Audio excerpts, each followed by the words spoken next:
Hello and welcome to dynamic science lectures.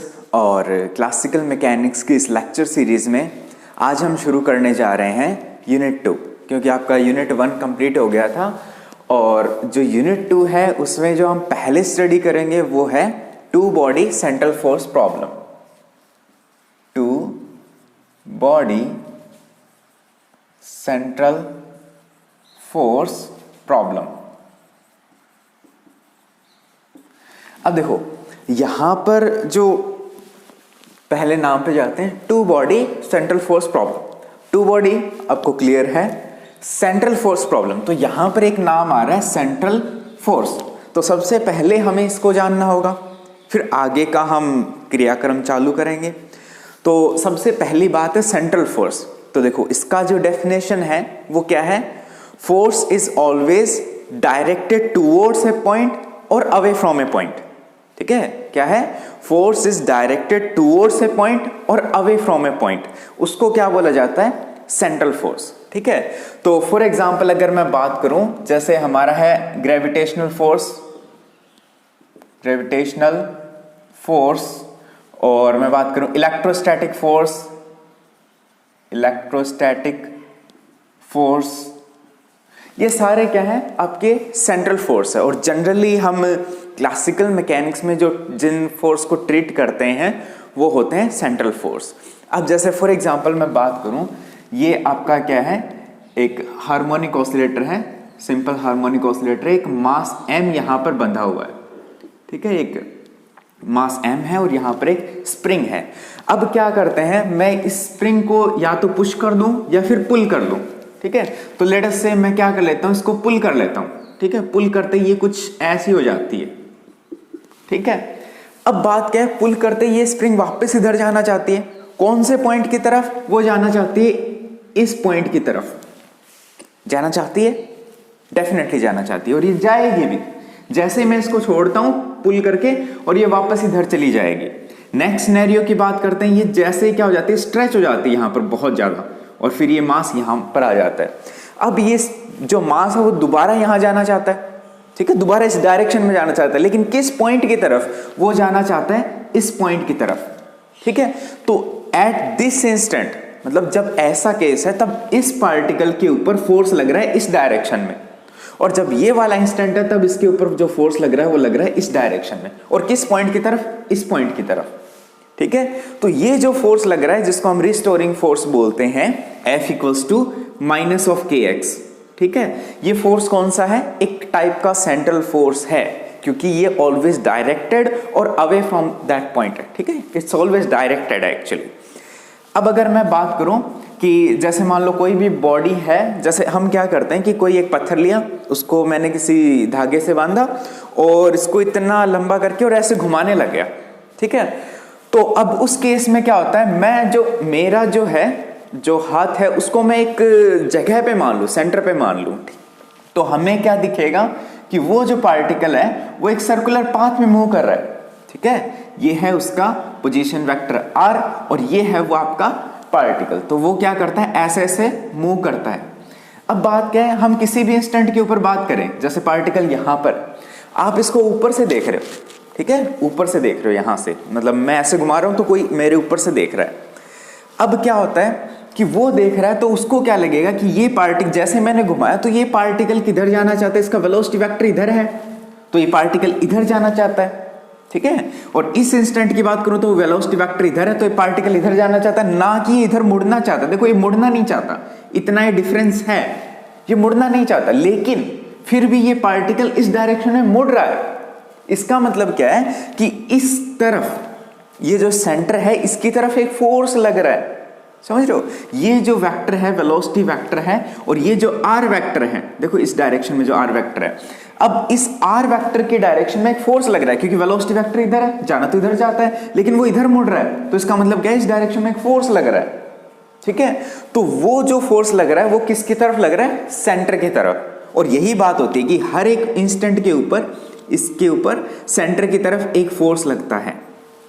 ठीक है, तो इस टाइप के जो फोर्सेस, ये कौन सा है? सेंट्रीपिटल फोर्स, ठीक है। इस सेंट्रीपिटल फोर्स के को फॉलो करके ही ये पार्टिकल इस सर्कुलर पाथ में मूव करता है। तो इस टाइप के फोर्सेस क्या कहलाते हैं? सेंट्रल फोर्सेस, ठीक है। अब ये फोर्स हमेशा किसके ऊपर डिपेंड करते हैं? पोजीशन के ऊपर। सबसे बड़ी बात है, किसके ऊपर डिपेंड करते हैं? पोजीशन के ऊपर। ये भी देखो पोजीशन एक्स के ऊपर, डिस्प्लेसमेंट के ऊपर डिपेंड करता है, ना कि एंगल के ऊपर, ठीक है।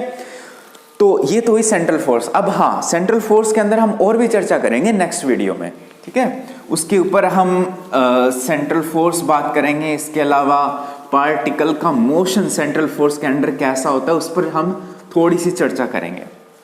फिलहाल के लिए सेंट्रल फोर्स हमने समझ लिया, और हमारा जो टॉपिक है वो क्या है? Reduction of two body central force problem into one body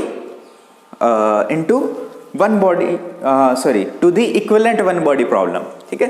तो हम क्या करेंगे? Two body central force problem को किस में कन्वर्ट करेंगे? इक्विवेलेंट टू वन बॉडी, ठीक है, वन बॉडी प्रॉब्लम। हम क्या करेंगे? एक टू बॉडी प्रॉब्लम लेंगे, उसको वन बॉडी में क्या करेंगे? कन्वर्ट करेंगे, या फिर कहेंगे, या फिर कह सकते हैं कि उसको हम इक्विवेलेंट प्रूव करेंगे कि ये जो two body problem one body problem के इक्विवेलेंट है, ठीक है। तो अब देखो हम सबसे पहले एग्जांपल लेते हैं टू बॉडी प्रॉब्लम का, कि कैसी होती है, क्या होती है, ठीक है।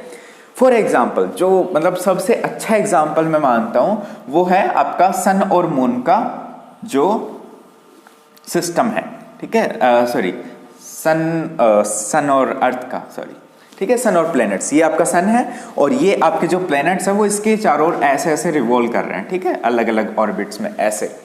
तो ये अगर मैं सिर्फ दो ही बॉडीज को कंसीडर करूं, लेट्स से ये तो तुम्हारा सन है वन बॉडी, और ये दूसरा बॉडी अर्थ है तुम्हारा, ठीक है। तो ये इन्होंने क्या फॉर्म किया? एक सिस्टम फॉर्म किया है। मतलब ये जो अर्थ है वो सन को छोड़ के कहीं नहीं जाएगी, ठीक है।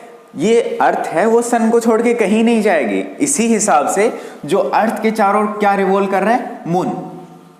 मून रिवॉल्व कर रहा है। तो ये मून है, ये अर्थ को छोड़ के कहीं नहीं जाएगा, ठीक है। इनके बीच में एक फोर्स लग रहा है, वैसे ही अर्थ और सन के बीच में भी एक फोर्स लग रहा है, ठीक है। क्या? वो जो फोर्स है वो है सेंट्रल फोर्स एक्चुअली, ठीक है। और वो फोर्स हम बात करते हैं ग्रेविटेशनल फोर्स की, ठीक है। तो इनका मास m है, तो इसलिए ग्रेविटेशनल फोर्स लग रहा है। तो इनके बीच एक फोर्स लग रहा है, तो ये एक दूसरे को छोड़ के कहीं नहीं जाएंगे। तो ये क्या प्रॉब्लम बनी? हमारी एक टू बॉडी प्रॉब्लम बनी, ठीक है। जो मून है वो आपका अर्थ के चारों ओर रिवॉल्व करता है, और जो अर्थ है वो सन के चारों ओर रिवॉल्व करती है। लेकिन अगर मैं थोड़ा सा प्रिसाइज बनूं, ठीक है, ये एक्चुअली अप्रोक्सीमेशन है, ठीक है। अगर मैं थोड़ा सा प्रिसाइज करूं तो इसको मुझे ऐसे बोलना चाहिए कि अर्थ और सन ये दोनों एक दूसरे के अबाउट रिवॉल्व कर रहे हैं। लगा जी? देखो, सन और अर्थ वो एक दूसरे के अबाउट रिवॉल्व कर रहे हैं, लेकिन हमें क्या दिखता है कि सन तो भैया एक जगह है, सन तो एक जगह है और अर्थ चारों रिवॉल्व कर रही है, लेकिन एक्चुअल में ऐसा नहीं है। ये तो एक अप्रोक्सीमेशन है। सन भी आपका अपनी मीन पोजीशन से थोड़ा बहुत इधर उधर रिवॉल्व करता रहता है, एक जगह नहीं रहता। हम इसके ऊपर और चर्चा करेंगे अच्छे से, ठीक है। नेक्स्ट एग्जांपल की अगर मैं बात करूं, जैसे अभी कुछ महीनों पहले इंडिया ने चंद्रयान 2 लॉन्च किया था, ठीक है। तो वो कैसे किया? लेट अस से देखो, ये तुम्हारा अर्थ है, इतना बड़ा अर्थ मान लेते हैं, ठीक है। और जो आपका मून है वो कैसे है? कुछ इस तरह से ऑर्बिट कर रहा है, ठीक है। यहां पर ये आपका क्या है? मून है। तो हमने चंद्रयान 2 कैसे लॉन्च किया? देखो कुछ ऐसे, मान लो यहां पर इक्वेटर पे लेके गए यहां पर, और यहां से इस डायरेक्शन में उसको एक वेलोसिटी दे दिया, और फिर वो ऐसे से रिवॉल्व करने लग गया। फिर वो रिवॉल्व करते करते जैसे वो इस पॉइंट पे आता है तो हम इसको थोड़ा सा और वेलोसिटी दे देते हैं, थोड़ा सा और वेलोसिटी दे देते हैं, थोड़ा सा और वेलोसिटी दे देते हैं। फिर क्या होता है? एक पॉइंट के बाद हम ये अर्थ के ग्रेविटेशनल फील्ड को छोड़ जाता है, ठीक है। ये अभी तो ये अर्थ के ग्रेविटेशनल फील्ड में रिवॉल्व कर रहा है, कुछ टाइम के बाद क्या करता है? अर्थ के ग्रेविटेशनल फील्ड को छोड़ जाता है। इसके लिए हमें एक वेलोसिटी देना पड़ता है इसको। तो लेट से यहां पर आया और हमने उसको एक वेलोसिटी दे दी, तो ये अर्थ के फील्ड को छोड़ जाएगा, छोड़ के क्या करेगा, वो जाएगा आपके मून के ग्रेविटेशनल फील्ड में, ठीक है। तो ये जाएगा मून के ग्रेविटेशनल फील्ड में और इससे अट्रैक्ट होके, और वो जाना तो इधर चाहिए था लेकिन वो इधर मुड़ जाता है, ठीक है। इधर मुड़ के वो कहाँ आएगा, यहां पर, और फिर ऐसे, फिर ऐसे, फिर ऐसे, फिर ऐसे करते करते करते करते वो क्या आ जाता है, मून के ऊपर लैंड हो जाता है, ठीक है। अब देखो यहां पर पहले जो सैटेलाइट था हमारा, वो अर्थ के साथ उसने अर्थ के साथ बाउंड था एक्चुअली, ठीक है, अर्थ के साथ बाउंड था और उसके ऊपर एक फोर्स लग रहा था, वो कौन सा था, ग्रेविटेशनल फोर्स, ठीक है। उसको फॉलो करते हुए वो क्या कर रहा था, रिवॉल्व कर रहा था। अब वो छोड़ के मून के ग्रेविटेशनल फील्ड में चला गया, ठीक है, और वो इसके चारों रिवॉल्व करने लग गया। तो ये पहले जो प्रॉब्लम थी वो भी टू बॉडी प्रॉब्लम थी, फिर जो प्रॉब्लम बनी वो भी टू बॉडी प्रॉब्लम है, लेकिन वहां पर सिस्टम कौन हो गया, मून और वो सैटेलाइट। पहले सिस्टम क्या था, अर्थ और सैटेलाइट, ठीक है। तो ये क्या बना, हमारा टू बॉडी प्रॉब्लम। अब देखो ये जो सैटेलाइट है वो क्या करने लग गया, मून के चारों रिवॉल्व करने लग गया, है ना।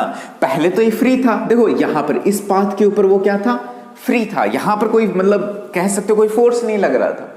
लेकिन जैसे ही वो यहां पर आया मून के ग्रेविटेशनल फील्ड में, तो उसके ऊपर मून की वजह से एक फोर्स लगने लग गया और वो इसके चारों ओर क्या करने लग गया, रिवॉल्व करने लग गया, ठीक है। और अगर मैं इसी को प्रिसाइज बोलूं तो मून और वो सैटेलाइट एक दूसरे के चारों ओर क्या करने लग गए, रिवॉल्व करने लग गए। इसी की अब हम और चर्चा करेंगे। ये तो आपको क्या दिखता है, ये तो आपको प्रैक्टिकली दिखता है, लेकिन एक्चुअल में क्या है, हम उसी के ऊपर आ रहे हैं, ठीक है। तो इसलिए हम क्या करेंगे, ये जो प्रॉब्लम है, जो टू बॉडी प्रॉब्लम है, इसका हम क्या निकालेंगे, लैग्रांजियन निकालेंगे, ठीक है। इस टू बॉडी प्रॉब्लम के लिए हम सॉल्व करेंगे लैग्रांजियन, और उसके लिए हम क्या कंसीडर करेंगे, लेट अस से ये क्या है, हमारा एक 3D स्पेस है, ठीक है। ये हो गया हमारा z direction, okay, let's take this one as x, y and z, right handed system. So ये मेरा क्या है, पार्टिकल 1 है यहां पर, ये मेरा क्या है, पार्टिकल 2 है, ये 1 बोल देता हूं, ये 2 बोल देता हूं। यहां से ये जो वेक्टर है, ठीक है, ये वेक्टर क्या होगा, ये होगा मेरा r1 वेक्टर, ठीक है। ये जो वेक्टर होगा वो क्या होगा, मेरा r2 वेक्टर, ठीक है। यहां से यहां पार्टिकल 1 से पार्टिकल 2 की तरफ जो जा रहा है वो क्या है, r वेक्टर। अब हम क्या करेंगे, वेक्टर एडिशन से इस r वेक्टर का वैल्यू निकालेंगे। होना क्या चाहिए, ये r2 माइनस r1। देखो कैसे निकालेंगे, ये जो ओरिजिन है यहां से एक वेक्टर की तरफ चल लो, तो अगर हम इस तरफ चल रहे हैं तो ये वेक्टर इसी डायरेक्शन में पॉइंट कर रहा है, तो क्या करेंगे, हम प्लस का करेंगे, तो ये क्या आएगा, r1 वेक्टर प्लस का। देखो इस डायरेक्शन में चल रहे हैं और ये वेक्टर इसी डायरेक्शन में पॉइंट कर रहा है, फिर हम जिस डायरेक्शन वेक्टर है उसी डायरेक्शन में चल लेंगे, तो ये हमारा डायरेक्शन हो गया और यही हमारा क्या हो गया, इस वेक्टर का डायरेक्शन, तो ये आएगा प्लस का r वेक्टर। फिर उसके बाद इधर चलेंगे, वेक्टर इस डायरेक्शन में पॉइंट कर रहा है, तो माइनस का r2 वेक्टर इक्वल्स टू 0। तो यहां से हमारा जो r वेक्टर आया वो क्या आया, वो आया आपका r2 vector minus r1 vector, ठीक है। चाहे आप इस डायरेक्शन में चल सकते हो या फिर इस डायरेक्शन, लेकिन एक ही पाथ आपको फॉलो करना है, ठीक है। इस तरह से हम क्या करते हैं, वेक्टर एडिशन करते हैं। यह आ गया हमारा r vector equals to r2 vector minus r1 vector, इसको हम यूज करने वाले हैं, ठीक है, ओके। फिर मैं क्या, ओके भाई ये r वेक्टर नहीं, इसको हम r वेक्टर नहीं बोल के कोई और वेक्टर बोल देते हैं, r12 वेक्टर बोल देते हैं, ठीक है, क्योंकि r वेक्टर हम कहीं और यूज करने वाले हैं। ये आ गया आपका r12 वेक्टर, ठीक है। और जो r वेक्टर है उसको हम ये डिफाइन करना चाहते हैं, ये हो गया तुम्हारा r वेक्टर, ठीक है। अब ये वेक्टर किसको पॉइंट कर रहा है, ये कर रहा है सेंटर ऑफ मास को। किसको पॉइंट कर रहा है, सेंटर ऑफ मास को। जो टू बॉडी प्रॉब्लम है, अब क्या करते हो, सेंटर ऑफ मास का पॉइंट कौन सा होता है, जहां पर आपका बॉडी क्या हो जाए, बैलेंस हो जाए, ठीक है। उस बॉडी को आप क्या कर सकते हो, बैलेंस कर सकते हो, या फिर टेक्निकल टर्म्स में क्या बोला जाता है कि ये वो पॉइंट है जहां पर पूरे सिस्टम ऑफ पार्टिकल्स का, मतलब जो भी मास है वो क्या है, वहां पर कॉन्सेंट्रेटेड है, पूरे सिस्टम ऑफ n पार्टिकल्स का मास उस पॉइंट के ऊपर कॉन्सेंट्रेटेड है, उसको हम क्या बोलते हैं, सेंटर ऑफ मास बोलते हैं। ठीक है, ये जो पोजीशन वेक्टर है वो किसका है, सेंटर ऑफ मास का पोजीशन वेक्टर है। ठीक है, अब हम सबसे पहले क्या करेंगे, इस सिस्टम का, ये हमारा क्या बना, एक सिस्टम। अब पहली बात क्या ध्यान में रहे कि ये जो हमने R12 बोला है, ठीक है, ये फिक्स नहीं है, ये फिक्स नहीं है, हमने इसको किसी धागे से नहीं बांधा है, पहली बात। ठीक है, ये दोनों पार्टिकल्स फ्री हैं। ठीक है, दोनों पार्टिकल्स क्या है, फ्री है, किसी भी तरीके से वो मोशन कर सकते हैं। समझ गए, किसी भी तरीके से वो मोशन कर सकते हैं। अब देखो, ये जो सिस्टम ऑफ टू पार्टिकल बना, इसके मोशन को डिफाइन करने के लिए, या फिर टेक्निकल टर्म्स में बोलें तो कॉन्फ़िगरेशन ऑफ द सिस्टम को बताने के लिए कितने जनरलाइज कोऑर्डिनेट चाहिए, वो हमें चाहिए 6। ठीक है, 3 तो इस पार्टिकल के लिए और 3 आपके इस पार्टिकल के लिए। ठीक है, देखो इसका पोजीशन आपको 3D स्पेस में बताने के लिए 3 कोऑर्डिनेट चाहिए, x, y और z। ठीक है, वैसे ही पार्टिकल 2 का मोशन या फिर कॉन्फ़िगरेशन बताने के लिए 3 कोऑर्डिनेट चाहिए, x, y और z। ठीक है, तो हमें टोटल कितने चाहिए, 6 कोऑर्डिनेट चाहिए। तो अब मैं आपको बता दूं कि अभी के लिए आपको 6 कोऑर्डिनेट चाहिए, फिर हम इसी प्रॉब्लम को किस में कन्वर्ट करेंगे, वन बॉडी प्रॉब्लम में, तो वहां पर हमें सिर्फ 3 कोऑर्डिनेट चाहिए होंगे। फिर उसके बाद हम इसको थोड़ा सा आगे बढ़ेंगे तो 3 से हम किस पे आएंगे, 2 कोऑर्डिनेट्स पे, और 2 से हम कहां पर आएंगे, सिर्फ 1 पर। तो लास्ट में आपको क्या चाहिए कि इन पार्टिकल्स का मोशन बताने के लिए सिर्फ एक ही कोऑर्डिनेट चाहिए होगा, वो होगा आपका एंगल। बस उस पर हम आएंगे 2 या 3 वीडियोस में। फिलहाल के लिए क्या है, हम इस सिस्टम का क्या लिखने जा रहे हैं, लैग्रांजियन। क्या लिखने जा रहे हैं, लैग्रांजियन, लैग्रांजियन ऑफ सिस्टम। क्या होता है, L equals to T minus V। T क्या है, काइनेटिक एनर्जी, V क्या है, पोटेंशियल एनर्जी। अब बात क्या है कि सबसे पहले बात करते हैं हम पोटेंशियल एनर्जी की। ठीक है, अब ये 2 हमारे पास पार्टिकल है, तो इनके ये जो पोटेंशियल एनर्जी है, इस सिस्टम का पोटेंशियल एनर्जी हमेशा सिस्टम का होता है। तो इस सिस्टम का जो पोटेंशियल एनर्जी है वो किसके ऊपर डिपेंड करेगा, इन दोनों के बीच के डिस्टेंस के ऊपर डिपेंड करेगा। ठीक है, कोई भी 2 पार्टिकल का सिस्टम होता है तो उसका पोटेंशियल एनर्जी सिर्फ और सिर्फ उनके बीच के डिस्टेंस के बीच डिपेंड करेगा, के ऊपर डिपेंड करेगा, ना कि कोई एंगल, कुछ भी और इन्वॉल्व नहीं होगा, सिर्फ उसके बीच का डिस्टेंस। ठीक है, तो ये potential energy here V is the function of R। ठीक है, यहां पर मैं R12 बोल सकता हूं, लेकिन R में क्या डिनोट कर रहा हूं, यहां पर पोजीशन, इसको मैं R बोल देता हूं। चलो R12 की जगह चलो R बोल देते हैं इसको, सेकंड करेक्शन। ठीक है, इसको मैंने क्या बोल दिया, R वेक्टर बोल दिया। तो ये किसके ऊपर डिपेंड कर रहा है, R वेक्टर के ऊपर। ठीक है, नेक्स्ट चलते हैं, पोटेंशियल एनर्जी हो गया। अब बात करते हैं काइनेटिक एनर्जी T। अब 2 पार्टिकल्स हैं, पार्टिकल 1, पार्टिकल 2। हाँ, इसका मास क्या है तुम्हारा, m1 मास है, इसका मास क्या है, m2 मास है। ठीक है, तो इस पार्टिकल 1 का काइनेटिक एनर्जी कितना आएगा, 1/2 mv²। ये आता है 1/2 mv², पार्टिकल 1 वेलोसिटी 1। ठीक है, अब यहां पर v1 इस पार्टिकल का जो वेलोसिटी वो हम किससे डिनोट करेंगे, इसके पोजीशन वेक्टर के टाइम डेरिवेटिव से डिनोट करेंगे। ठीक है, वेलोसिटी पार्टिकल 1 का, तो क्या आएगा 1/2 m1 r1.²। ठीक है, जहां पर r1 डॉट क्या है तुम्हारा dr1/dt, ये है तुम्हारा। ठीक है, वैसे ही अगर मैं, ये हो गया T1, फिर उसके बाद पार्टिकल 2 का जो काइनेटिक एनर्जी वो क्या हो जाएगा, 1/2 m2v²² equals to 1/2 m2 r2.²। तो यहां पर जो r2 डॉट है वो क्या है तुम्हारा dr2/dt।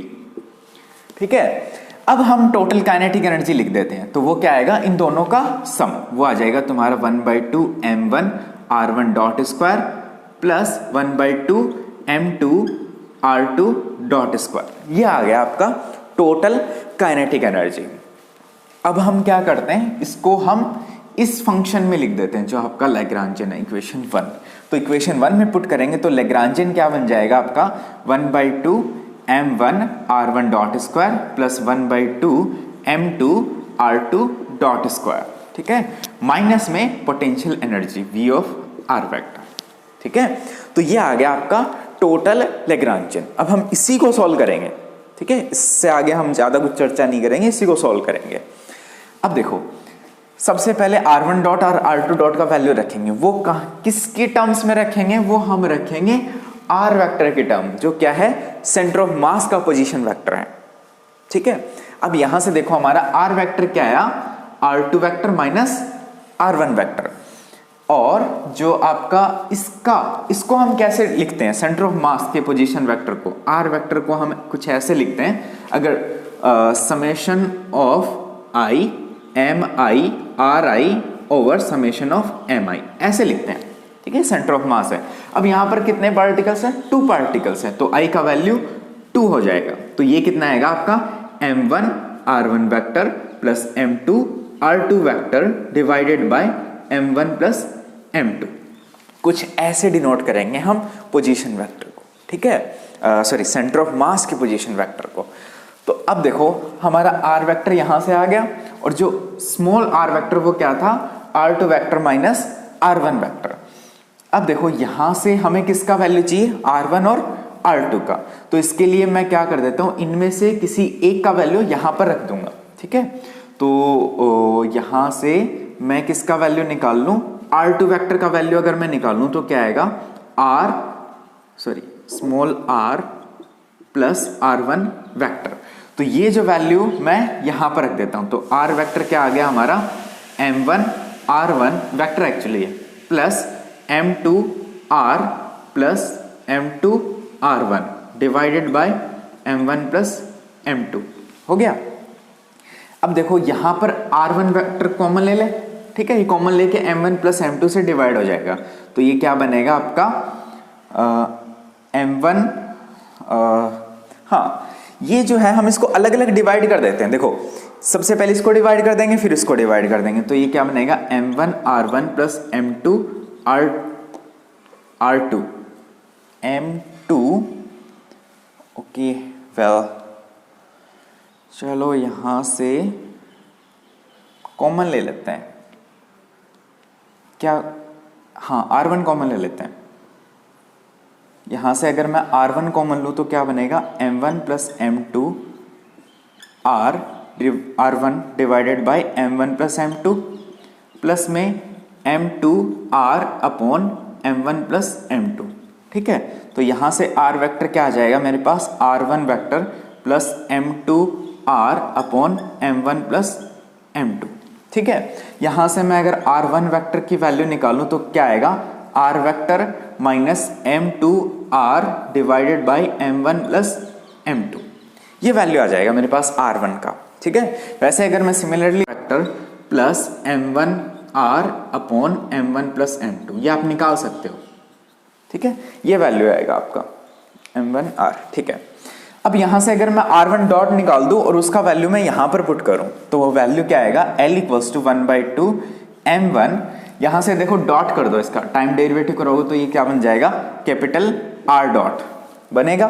फिर उसके बाद इसका टाइम डेरिवेटिव करेंगे तो ये तो कांस्टेंट है मास, तो ये क्या आएगा, m2 r dot vector divided by m1 plus m2, ये आएगा आपका। फिर उसके बाद में प्लस में 1/2 m2 और r2 डॉट का वैल्यू आप रख देंगे तो क्या आएगा, r डॉट प्लस में m1 r vector divided by m1 plus m2, ये वैल्यू आ जाएगा। और हाँ भाई, इसका स्क्वायर वो इंपॉर्टेंट है, ये स्क्वायर हो गया, ये भी स्क्वायर हो गया। अब हम क्या करेंगे, इस स्क्वायर को खोलेंगे तो ये क्या वैल्यू आएगा, 1/2 m1। अब देखो ये वेक्टर है, ठीक है, ध्यान रहेगी वेक्टर है, और उसी के अकॉर्डिंग हम इसको खोलेंगे, तो ये क्या आएगा, r डॉट वेक्टर का स्क्वायर आएगा, फिर सेकंड का स्क्वायर प्लस में m2 स्क्वायर कर देते हैं, m2 r डॉट स्क्वायर, ठीक है, divided by m1 plus m2 का स्क्वायर, ठीक है, a square plus b square minus 2ab। तो यहां पर देखो ए वेक्टर डॉट बी वेक्टर या फिर बी डॉट ए करें तो वो सेम आता है। डॉट में आप इंटरचेंज कर सकते हो, क्रॉस में आप कर नहीं सकते क्योंकि माइनस साइन आता है, ठीक है। तो यहां पर हम इंटरचेंज करेंगे तो क्या आएगा हमारा 2a डॉट बी और डॉट बीच में डॉट, ठीक है, वो खोलेंगे तो cos थीटा आएगा। तो यहां पर क्या आएगा, जो कांस्टेंट है वो बाहर लिख लो, तो m2 upon m1 plus m2, ठीक है। फिर क्या आएगा r dot vector dot r dot, ये आएगा आपका, ठीक है। मैंने a डॉट b किया है। फिर उसके बाद ये बन गया आपका कंप्लीट। फिर उसके बाद में प्लस सेकेंड टर्म 1/2 m2 क्या आ गया, सबसे पहले इसका स्क्वायर r डॉट का स्क्वायर, फिर उसके बाद में प्लस m1 स्क्वायर r, भाई ये डॉट है, r डॉट स्क्वायर वेक्टर है, divided by m1 plus m2 का स्क्वायर। फिर उसके बाद में सेकेंड प्लस में 2 m1 over m1 plus m2, ठीक है। तो ये क्या बना आपका r dot dot r dot, ठीक है, ये वैल्यू बना। अब सुनो, यहां पर जो r डॉट है ये क्या है, सेंटर ऑफ मास का वेलोसिटी वेक्टर, तो वो किसकी डायरेक्शन में आएगा, वो r की ही डायरेक्शन में आएगा, ठीक है। ऑलवेज जो r का डायरेक्शन होगा वही तुम्हारा r डॉट का डायरेक्शन होगा। वैसे जो स्मॉल r डॉट है, ठीक है, स्मॉल r डॉट, इसका भी डायरेक्शन क्या आएगा, जो आपका इस पोजीशन वेक्टर का डायरेक्शन है वही आपका वेलोसिटी का डायरेक्शन आएगा। तो अब इन पोजीशन वेक्टर्स के बीच एंगल कितना बन रहा है, 90 डिग्री। तो वेलोसिटी वेक्टर के बीच में एंगल कितना बनेगा, 90 डिग्री। अगर इस डॉट को खोलेंगे तो हमारा क्या आएगा, कोस थीटा आएगा, मतलब इन दोनों के बीच के एंगल का, ठीक है, कोसाइन। तो वो कितना आएगा, कोस 90 का वैल्यू 0। तो ये वाली टर्म हमारी कट गई और सिमिलरली ये वाली टर्म भी हमारी कैंसिल हो गई। अब क्या बची हमारे पास, इन दोनों का हम सम कर देते हैं और इन दोनों का भी हम क्या कर देंगे, सम कर देंगे। तो यहां पर जो वैल्यू आएगा, तो हमारा जो टोटल लैग्रांजियन है वो क्या बनेगा, यहां से 1/2 m1 r dot square plus 1/2 m2 r dot square, ठीक है। इन दोनों को मैंने ऐड कर दिया, ओके, हाँ। फिर उसके बाद में plus 1/2 m1 m2 dot square r dot square divided by m1 plus m2 का स्क्वायर, ठीक है। फिर उसके बाद हम क्या करेंगे, ये तो हमारी ये वाली टर्म हो गई। फिर नेक्स्ट टर्म 1/2 m2 और यहां पर आ जाएगा m1 square r dot square divided by m1 plus m2 का स्क्वायर, ठीक है। अब यहां पर हम क्या कर लेते हैं, हाँ भाई, प्लस ये हमारा v ऑफ r तो रह गया, तो minus v of r small r plus minus v of small r, ठीक है। अब यहां पर जो कॉमन आ रहा है वो कॉमन ले लो, ठीक है। तो r डॉट स्क्वायर अगर मैं कॉमन लूं, ठीक है, तो ये क्या बनेगा, L इक्वल्स टू, यहां से क्या कॉमन ले लूं, r डॉट स्क्वायर, तो 1/2 m1 प्लस m2 क्या बना, r डॉट स्क्वायर, ठीक है। यहां से मैं अगर कॉमन लूंगा तो क्या बनेगा, देखो प्लस 1/2, इसको अगर आप कॉमन लो तो m1 m2 square plus m2 m1 square divided by m1 plus m2, ठीक है। और ये आ जाएगा आपका r dot square minus v of r, ठीक है। इसका काम हमारा हो चुका है, तो इसको हम रब कर सकते हैं।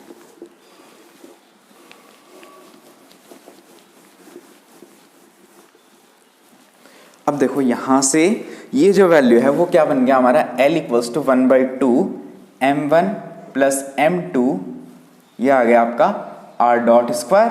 फिर उसके बाद में प्लस, ये देखो यहां से एक m1 और यहां से एक m2 कॉमन लेंगे तो ये एक कैंसिल हो जाएगा, ठीक है। भाई नीचे क्या था आपका, स्क्वायर था ना, हाँ, एक कैंसिल हो जाएगा, एक बच जाएगा, ठीक है। तो यहां से वो वैल्यू क्या आ जाएगा आपका, m1 m2 upon m1 plus m2 into r dot square, ठीक है, minus V of R vector, ठीक है।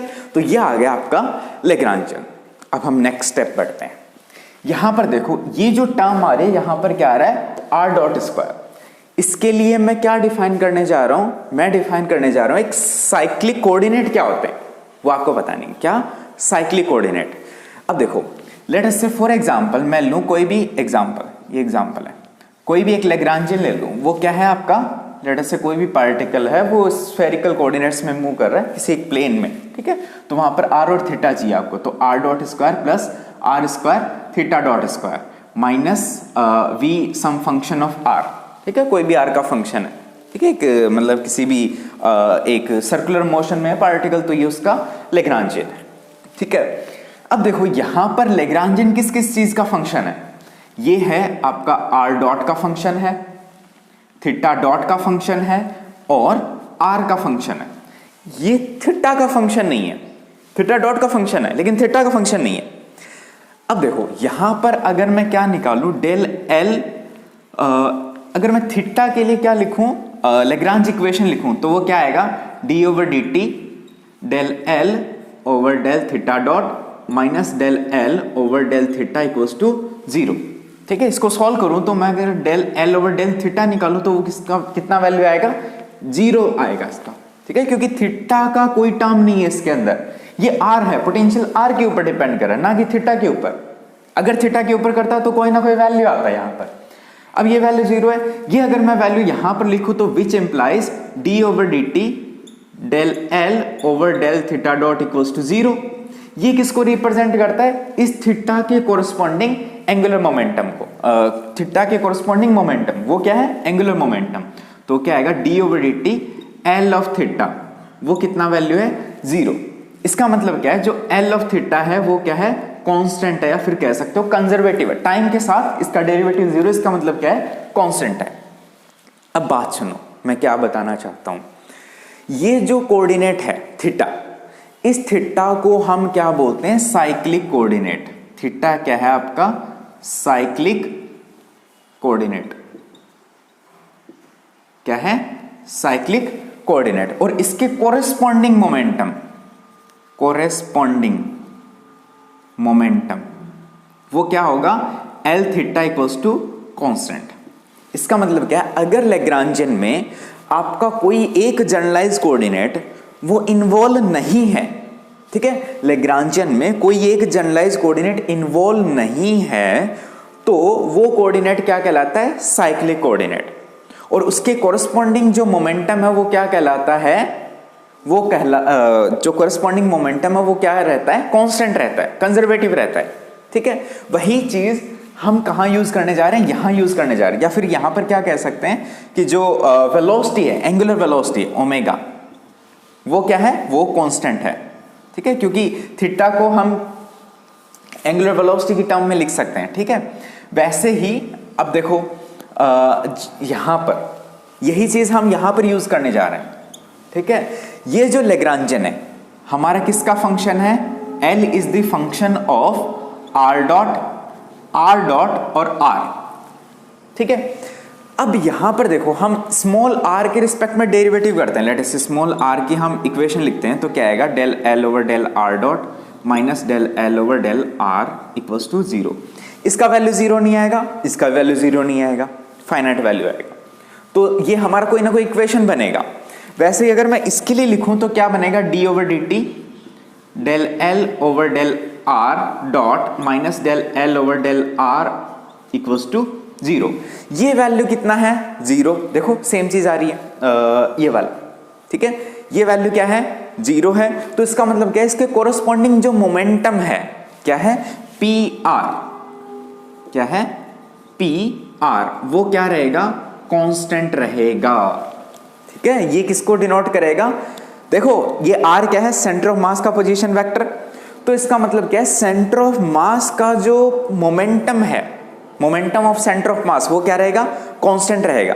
या फिर इसको अगर मैं लिखूं मास, अब देखो यहां पर मास जो कौन सा होगा, रिड्यूस्ड मास, जो m1 m2 over m1 plus m2, ठीक है, इनटू इसका क्या आएगा, velocity vector r dot equals to क्या आएगा, कांस्टेंट। ये तो कांस्टेंट है, इसको इधर भेज दो, वो भी कांस्टेंट बन जाएगा। तो r डॉट का वैल्यू क्या है, कांस्टेंट है। इसका मतलब क्या है कि जब ये सिस्टम है, ये मोशन करता है, जब भी ये सिस्टम मोशन करेगा तो जो सेंटर ऑफ मास है वो या तो रेस्ट पे रहेगा या फिर एक कांस्टेंट वेलोसिटी के साथ मूव करेगा। क्या बोल रहा हूं मैं, या तो सेंटर ऑफ मास रेस्ट पर रहेगा या एक कांस्टेंट वेलोसिटी के साथ मूव करेगा। ठीक है, अब देखो ये यही तो बोल रहा है, आर डॉट का वैल्यू क्या है, कांस्टेंट है। ठीक है, तो अब इस लैग्रांजियन में अगर मैं इस आर डॉट वाली टर्म को, इस आर डॉट वाली टर्म को क्या कर देता हूं, हटा देता हूं, तो भी हमारा जो ये जो इक्वेशन ऑफ मोशन है, ये जो इक्वेशन ऑफ मोशन है, इस पे कोई फर्क नहीं पड़ेगा। समझ रहे हो, यहां पर अगर मैं इसको हटा देता हूं, इस टर्म को हटा देता हूं, तो भी हमारी इस इक्वेशन ऑफ मोशन पे कोई फर्क नहीं पड़ेगा। क्यों, क्योंकि इसके कोरस्पॉन्डिंग जो मोमेंटम है वो क्या है, कांस्टेंट है। समझ गए, तो इस टाइप के कोऑर्डिनेट को क्या बोला जाता है, साइक्लिक कोऑर्डिनेट। तो इसका मतलब क्या है, जो आर डॉट है वो क्या है, साइक्लिक है। समझ गए, तो अब हम इसको थोड़ा सा आगे बढ़ाते हैं और जो हमारा कैपिटल आर डॉट वाली टर्म है इसको हम क्या कर सकते हैं, हमारे लैग्रांजियन से हटा सकते हैं। तो क्या बोल देंगे हम, चूंकि R dot equals to cyclic. देखो भाई, ये साइक्लिक वाली बात याद रखना, बहुत काम आएगी। ठीक है, इसको याद रखना, साइक्लिक कोऑर्डिनेट। तो हम इसको क्या कर सकते हैं, लैग्रांजियन से हटा सकते हैं। तो हमारा जो लैग्रांजियन है वो क्या बनेगा, हाँ अब देखो ये वाली जो टर्म है इसको मैं क्या लिख दूं, रिड्यूस्ड मास। देखो ये सिस्टम ऑफ पार्टिकल्स का, जहां पर अगर इस टाइप का फॉर्मूला बनता है, क्या है, pi i of m i divided by summation of m i. इसको हम रिड्यूस्ड मास लिखते हैं उस सिस्टम का। ठीक है, तो इसको मैं क्या लिख दूं, रिड्यूस्ड मास म्यू, यहां पर 1/2 था क्या, हाँ भाई 1/2 हमारा रह गया, यहां पर एक 1/2 था, तो ये बनेगा आपका 1/2 mu R dot square minus V of R. ठीक है, ये आपका टोटल लैग्रांजियन बन गया। ठीक, ये क्या है आपका रिड्यूस्ड मास। रिड्यूस्ड मास का केस का, या फिर ऐसे कह सकते हो, ये वो मास है जो हम बोल रहे थे ना, सेंटर ऑफ मास। क्या है, सेंटर ऑफ मास कौन सा पॉइंट है, जहां पर सिस्टम का पूरा मास वहां पर कॉन्सेंट्रेटेड है। ठीक है, तो रिड्यूस्ड मास ये वही मास है। ठीक है, ये वही मास है। अब देखो ये वही मास है, मतलब पूरे सिस्टम का मास उस पॉइंट के ऊपर कॉन्सेंट्रेटेड है, और ये वो मास है, रिड्यूस्ड मास। ठीक है, ये म्यू है आपका, म्यू क्या हो गया आपका, m1 m2 over m1 plus m2। ये किसका लैग्रांजियन है, ये लैग्रांजियन है एक पार्टिकल का। ठीक है, जो एक ओरिजिन के, कोई भी ओरिजिन है उसके कोरस्पॉन्डिंग आर डिस्टेंस के ऊपर है, और उसका मास क्या है, म्यू है। अब देखो मैं इसी को अगर दोबारा बनाऊं तो ये किसका है, ये आपका ओरिजिन हुआ O, इसके कोरस्पॉन्ड एक आर डिस्टेंस के ऊपर कोई भी एक पार्टिकल है, और वो क्या कर रहा है, एक सेंट्रल फोर्स के अंडर मूव कर रहा है। देखो पोटेंशियल किसका फंक्शन है, सिर्फ आर का फंक्शन है, तो यहां से आप बता सकते हो कि वो किसके अंडर मूव कर रहा है, सेंट्रल फोर्स के अंडर। तो वो किसके अंडर, सेंट्रल फोर्स के अंडर क्या करेगा, मूव करेगा, और इसका जो पोजीशन वेक्टर वो क्या रहेगा, आर वेक्टर ही रहेगा, और ये इसका जो मास है वो क्या हो गया, म्यू हो गया। मतलब इसका मतलब क्या है कि हमने ये जो 2 बॉडी प्रॉब्लम है उसको 1 बॉडी प्रॉब्लम में क्या कर दिया, कन्वर्ट कर दिया, या फिर क्या कह दिया कि उसके इक्विवेलेंट हमने इसको मान लिया। समझ गए, ये जो 2 बॉडी प्रॉब्लम वो किस में कन्वर्ट हो गया, एक सिंगल पार्टिकल में क्या हो गया, कन्वर्ट हो गया, और जिसका मास क्या है, म्यू है, रिड्यूस मास है। और ये वो कैसे मोशन करेगा, ये जो पॉइंट है, इस पॉइंट इसके ऊपर जो फोर्स लगेगा वो always directed towards this point होगा। ठीक है, ये जो पॉइंट है, समझ गए। अब देखो हम इसको थोड़ा सा और जनरलाइज करके देखते हैं। जो हमने बोला था ना कि मतलब आपको क्या दिखता है और एक्चुअल में क्या है, हम उसी की बात करेंगे। देखो इस इक्वेशन को कैसे समझेंगे, समझो, अगर मैं बात करूं कि कोई भी सिस्टम ऑफ 2 पार्टिकल्स हैं, जैसे हमने मून और सन का एग्जांपल लिया, फिर अर्थ और सन का एग्जांपल लिया। ठीक है, तो वहां पर ये आपका अर्थ है और ये आपका मून है। ठीक है, तो ये मून हमें क्या दिखता है, इसके अराउंड रिवॉल्व कर रहा है। अर्थ स्टेशनरी है, लेकिन अर्थ स्टेशनरी नहीं है। अब वो हमने बात किया था कि जैसे हम अर्थ से क्या छोड़ते हैं, कोई सैटेलाइट छोड़ते हैं तो वो ऐसे ऐसे रिवॉल्व करते हुए और वो ऐसे इसके देखो ऐसे छोड़ते हैं और वो इसके ग्रेविटेशनल फील्ड में आके और इसके अराउंड रिवॉल्व करने लगता है। तो यहाँ पर वो जो स्टेशनरी सैटेलाइट था वो हमारा क्या था, फ्री था, है ना, और वो इसके फील्ड में आया और इसके अराउंड क्या करने लग गया, रिवॉल्व करने लग गया। अब देखो यही प्रॉब्लम अगर मैं आपके पास बात करूं, देखो मेरे पास क्या है, 2 बॉल है, 2 बॉल्स है मेरे पास, ठीक है। अब इसका मास मैं कोई भी मान लूं, लेट अस से m1 मान लूं, इसका मास m2 मान लेते हैं, लेट अस से कुछ भी मान सकते हो, m2 m1। ये क्या बना, मेरा सिस्टम ऑफ 2 पार्टिकल बना, 2 बॉडी प्रॉब्लम बना। अब यहां पर एक्चुअल में मैंने डिस्टेंस इनका फिक्स किया लेकिन फिक्स है नहीं, तो क्या होता है कि ये जो पार्टिकल था वो पहले फ्री था, फिर इसके फील्ड में आता है और इसके अराउंड रिवॉल्व करने लगता है। लेकिन अगर यही पार्टिकल आपका मून के साइज का होता, मतलब इसका मास अगर मून के साइज का होता, तो वो पार्टिकल मून के अबाउट रिवॉल्व नहीं करता, मून और वो वाला पार्टिकल क्या करता, एक दूसरे के अबाउट रिवॉल्व करते, कुछ इस तरह। देखो अगर उनका मास सेम होता तो वो कुछ इस तरह रोटेट करते, देखो इस तरह रिवॉल्व करते एक दूसरे के अबाउट, समझ गए। लेकिन चूंकि है क्या, अब देखो मैं इस सिस्टम का अगर आपको सेंटर ऑफ मास निकाल के बताऊं तो कैसे निकालेंगे, देखो वो पॉइंट जहां पर क्या हो जाए, सिस्टम बैलेंस हो जाए, तो ये वो पॉइंट है, देखो कि किधर झुका हुआ है, इस मास की तरफ झुका हुआ है। देखो अगर मैं ये निकालूं तो देखो यहां पर झुका हुआ है इस तरफ, ये बीच में नहीं है, सेंटर ऑफ मास बीच में नहीं है, ठीक है। तो अब देखो ये वो वाला केस है जब आपका मून तो तुम्हारा क्या है, हैवी पार्टिकल है, उसका मास ज्यादा है, और जो सैटेलाइट है वो क्या है, स्मॉल पार्टिकल है। तो क्या होता है कि जो छोटे वाला पार्टिकल है वो इस बड़े वाले पार्टिकल के अबाउट क्या करने लगता है, रिवॉल्व करने लगता है। देखो कुछ इस तरह, कुछ इस तरह, देखो ये वाला पार्टिकल, देखो ये दोनों पार्टिकल इस सेंटर ऑफ मास के अबाउट रिवॉल्व कर रहे हैं, देखो इस सेंटर ऑफ मास के अबाउट रिवॉल्व। हाँ तो देखो ये कैसे बन गया, देखो ये कैसे रिवॉल्व करेंगे, ये कुछ ऐसे रिवॉल्व करेंगे, देखो इसके अबाउट, इस पॉइंट के अबाउट, इस पॉइंट के अबाउट, देखो ऐसे कुछ ऐसे, ठीक है। तो ये जो सिस्टम कैसा बना कि देखो ये जो छोटा वाला है वो कुछ ऐसे, बड़ा वाला ऐसे और छोटा वाला कुछ ऐसे, इनके बीच का डिस्टेंस क्या है, फिक्स है, ये है आपका सेंटर ऑफ मास, ठीक है। तो बड़ा वाला यहां आएगा, छोटा वाला यहां आएगा, इनके बीच का डिस्टेंस क्या आएगा, कुछ ऐसे, ठीक है। ये इस इंस्टेंट की बात है। नेक्स्ट इंस्टेंट की बात करूं तो बड़ा वाला यहां पर और छोटा वाला यहां पर, ठीक है, ऐसे कुछ ऐसे। फिर उसके बाद अगर बात करूं तो बड़ा वाला यहां पर, छोटा वाला यहां पर, ये ऐसे, और ये एक दूसरे के देखो ऐसे रिवॉल्व करने लग जाते हैं, ऐसे देखो कुछ ऐसे, ये जो है ये पॉइंट ऐसे ऐसे रिवॉल्व करने लग जाते हैं, समझ गए। ये किसके अबाउट रिवॉल्व कर रहे हैं, इस सेंटर ऑफ मास के अबाउट रिवॉल्व कर रहे हैं। अब देखो जो हम बोलते हैं ना कि आपका सन है वो मून के अबाउट रिवॉल्व कर रहा है, वो ऐसा नहीं है। मून और सन अपना जो कॉमन पॉइंट है जिसको हम क्या बोलते हैं, सेंटर ऑफ मास बोलते हैं, उस पॉइंट के अबाउट रिवॉल्व कर रहे हैं।